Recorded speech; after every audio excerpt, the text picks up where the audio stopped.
Sobat Pemenang, di Swiss ada sebuah patung yang bernama emptiness atau kekosongan. Patung ini menggambarkan seorang ayah yang tidak lagi memiliki anak-anak atau ditinggalkan oleh anak. Dan kita tahu bahwa orang tua yang ditinggal anak-anak itu ada kekosongan di dalam diri mereka. Di kitab Injil juga dikisahkan ketika seorang bapak, ketika anak bungsunya meminta harta warisan lalu kemudian berfoya-foya, setelah itu kemudian dia terlunta-lunta, uangnya habis dan ingin kembali kepada bapaknya. Bapaknya sudah menunggu dia dengan penuh kesetiaan dan penuh keharapan karena ayahnya ini begitu rindu untuk bisa mendapatkan anak bungsunya kembali. Dan Sobat Pemenang, kita sebagai anak-anak Tuhan juga demikian.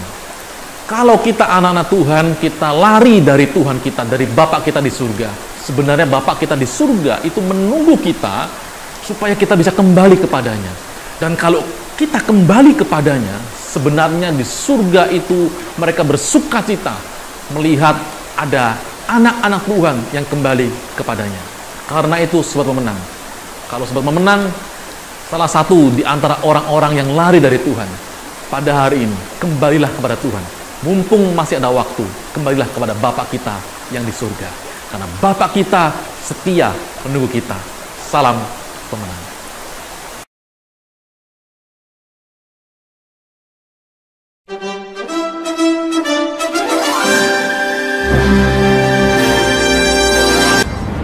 Shalom, sahabat inspirasi GIAKEGA. Merdeka, saudara-saudaraku, sebangsa dan setanah air. Pada hari ini tanggal 17 Agustus 2023, seluruh lapisan masyarakat dan segenap bangsa Indonesia memperingati dan merayakan Hari Kemerdekaan Republik Indonesia yang kita cintai.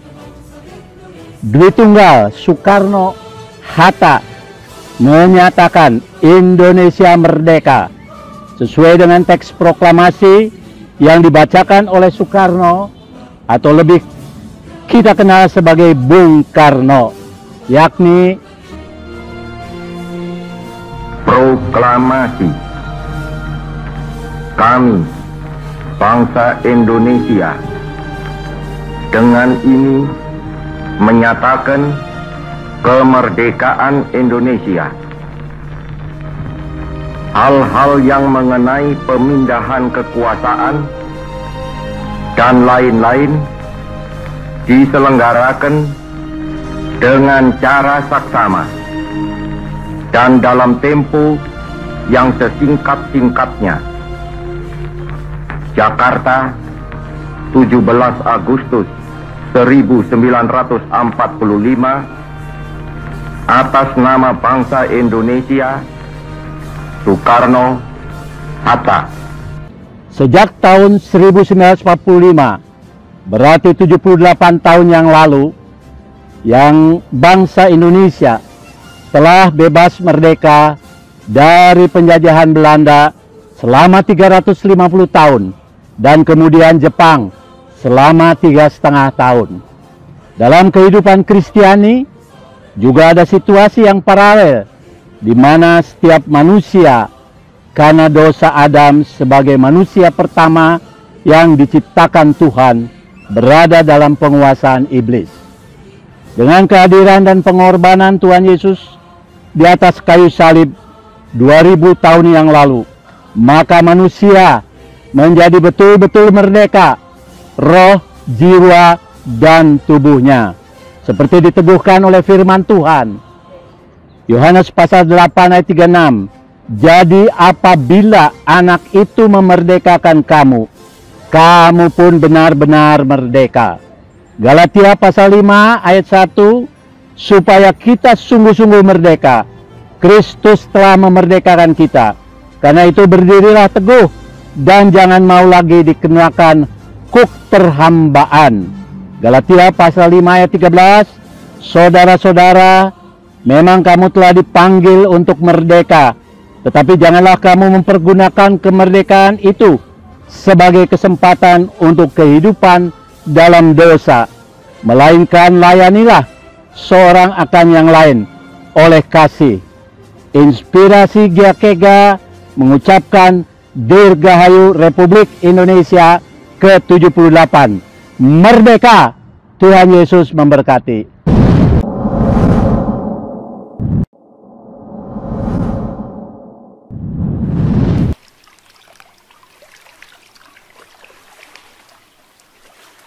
Sobat Pemenang, di Inggris ada pasangan yang bernama John dan Frances Canning.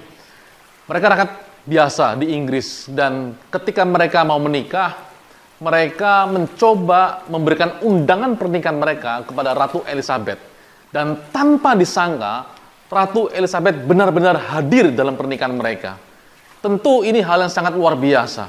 Tetapi kita punya Tuhan yang jauh lebih luar biasa.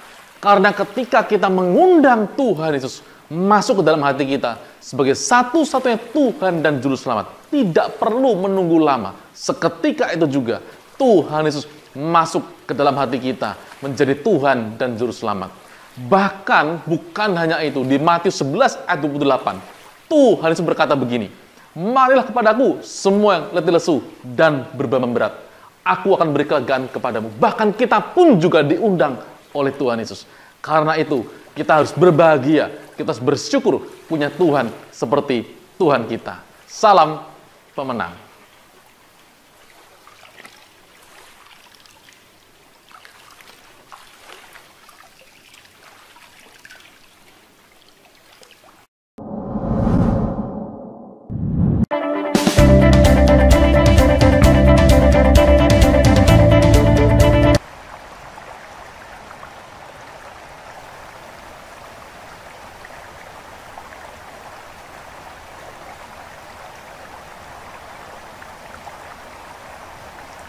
Saudara, berbicara tentang air, tahukah Anda bahwa bumi ini terdiri dari air 2/3-nya? Namun, hanya 1% dari 2/3 itu merupakan air bersih yang kita bisa minum. Sebetulnya demikianlah menggambarkan keadaan kehidupan kita di dunia ini. Begitu banyak kita mendengar orang, begitu banyak kita melihat orang, namun tidak semuanya dapat diterima oleh kita. Pertemuan perempuan Samaria dengan Tuhan Yesus itu sangat luar biasa, di mana Tuhan mengatakan, "Akulah air hidup itu, dan barang siapa percaya kepadaku, seperti yang dikatakan oleh kitab suci, dari dalam hatinya akan mengalir aliran-aliran air hidup." Demikianlah dalam kehidupan kita. Bacalah kitab suci, bacalah Alkitab, di mana kita terus akan memperoleh kehidupan yang diberikan Tuhan kepada kita. Sehingga bukan saja kita akan merasakan kesegaran dalam kehidupan ini, namun kita juga sebagai aliran-aliran yang memberikan kepada orang lain kehidupan aliran, sehingga mereka boleh merasakan sesuatu yang indah dalam kehidupan mereka, karena mereka menerima air kehidupan, bukan air sembarangan yang begitu banyak. Saudara, milikilah, terimalah Kristus dalam hidup Anda, dan Anda akan memperoleh aliran-aliran air kehidupan, dan Anda sendiri akan menjadi saluran berkat bagi orang lain. Salam pemenang.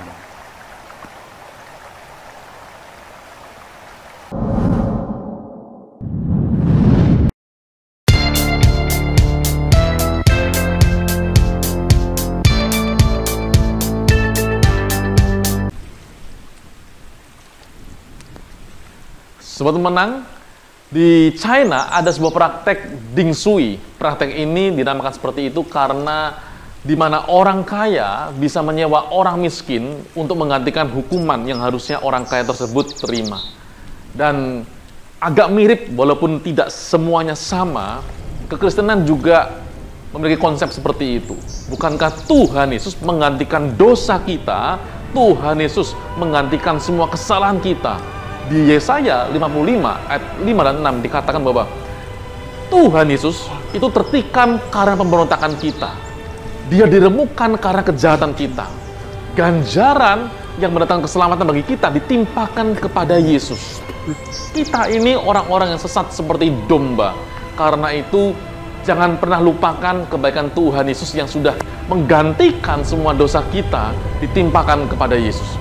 Karena itu, sobat pemenang, kita harus senantiasa bersyukur kepada Tuhan Yesus dan beritakan keselamatan kepada orang lain. Salam pemenang.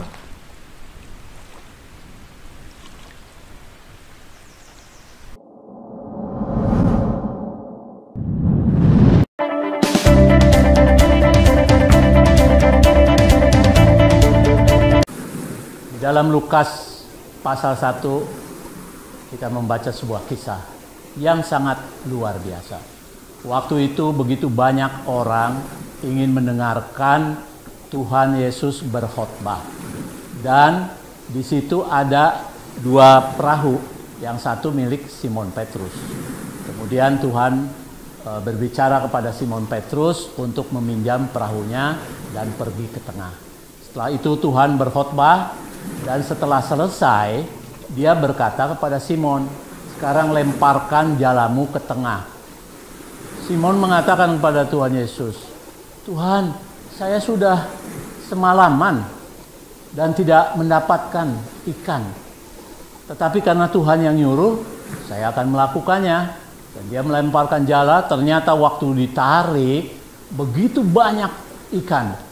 Sampai Simon kemudian memberi tanda kepada temannya untuk membawa perahu satunya. Dan ikan itu pun begitu banyak sampai hampir tenggelam perahu itu. Simon Petrus berkata kepada Tuhan Yesus, Tuhan, pergilah daripadaku, karena aku orang berdosa. Namun Tuhan Yesus mengatakan kepada Simon, jangan takut, mulai sekarang engkau akan menjadi penjala manusia. Begitulah saudara-saudara, ketika kita mau menyerahkan kehidupan kita, usaha pekerjaan kita kepada Tuhan, maka Tuhan campur tangan. Dan kita boleh melihat berkat-Nya yang berlimpah-limpah di luar pemikiran kita. Salam pemenang.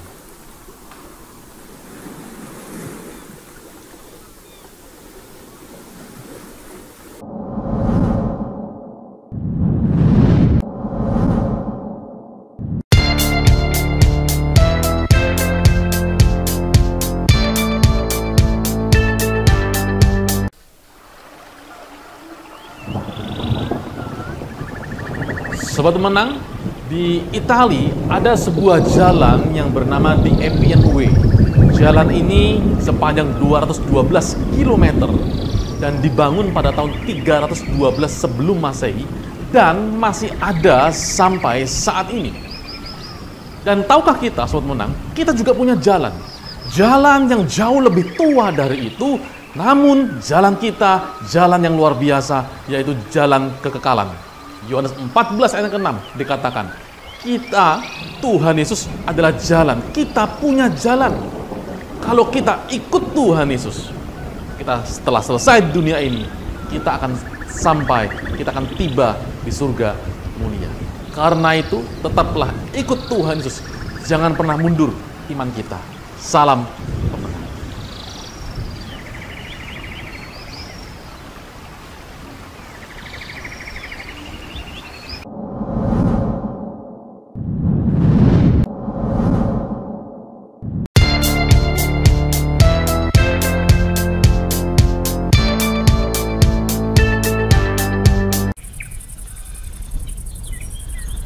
Sobat menang, bangsa Israel seharusnya berhutang kepada seorang diplomat Jepang yang bernama Chiune Sugihara. Karena pada Perang Dunia Kedua, dia sudah menyelamatkan lebih dari 6.000 orang Yahudi dari pembantaian Nazi. Dan kita, anak-anak Tuhan, bukan hanya diselamatkan dari pembantaian secara fisik, tetapi kita diselamatkan dari api neraka oleh Tuhan Yesus Kristus. Karena itu, biarlah di hati kita, di hidup kita, senantiasa ada rasa hutang kepada Tuhan, sehingga kita harus beri, kita harus bayar yang terbaik buat Tuhan Yesus. Dan selama kita hidup, mari kita berikan yang terbaik buat Tuhan kita. Salam pemenang.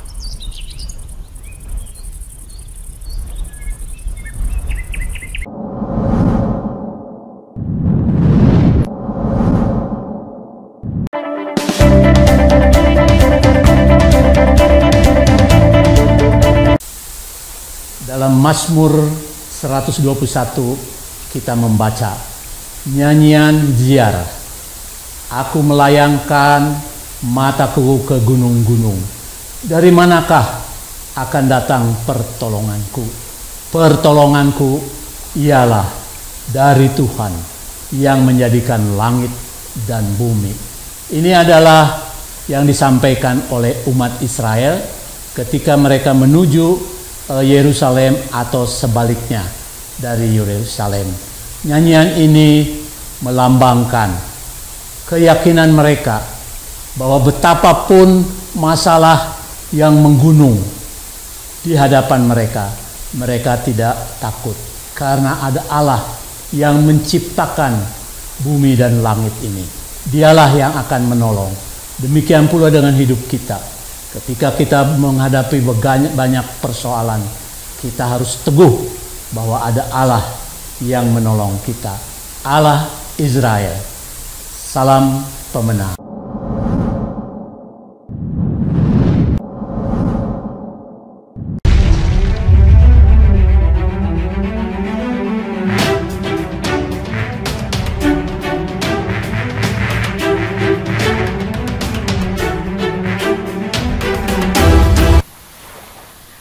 Salam Sobat Pemenang, saat ini saya sedang berada di pantai dan saya sedang melihat laut. Laut yang tenang, begitu menyenangkan. Tapi laut ketika ombak itu begitu keras, sangat menakutkan.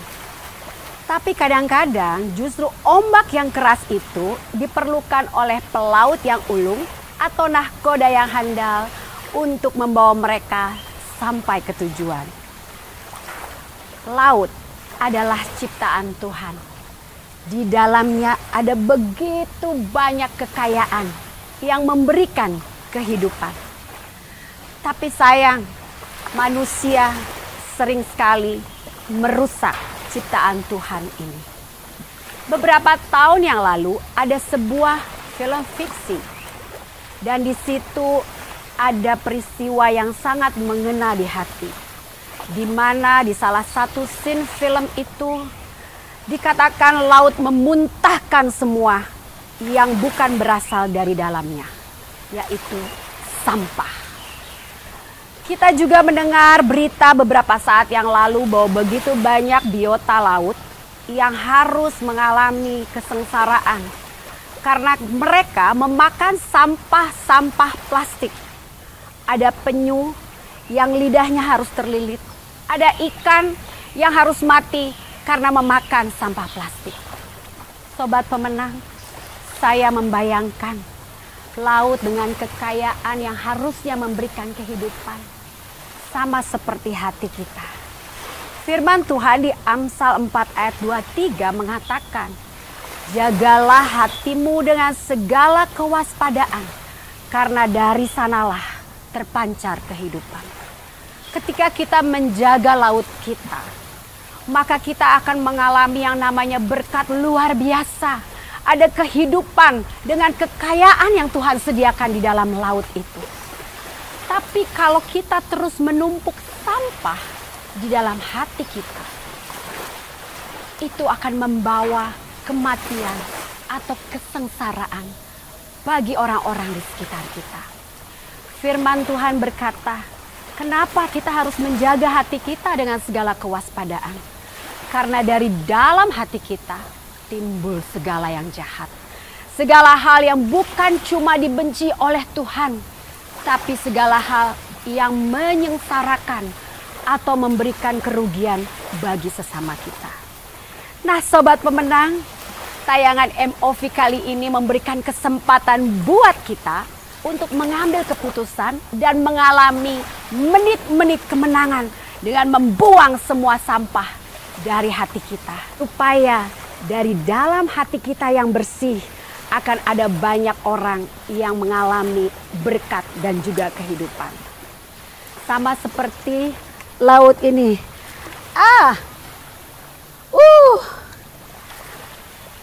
Ada kehidupan di dalamnya. Salam pemenang semua.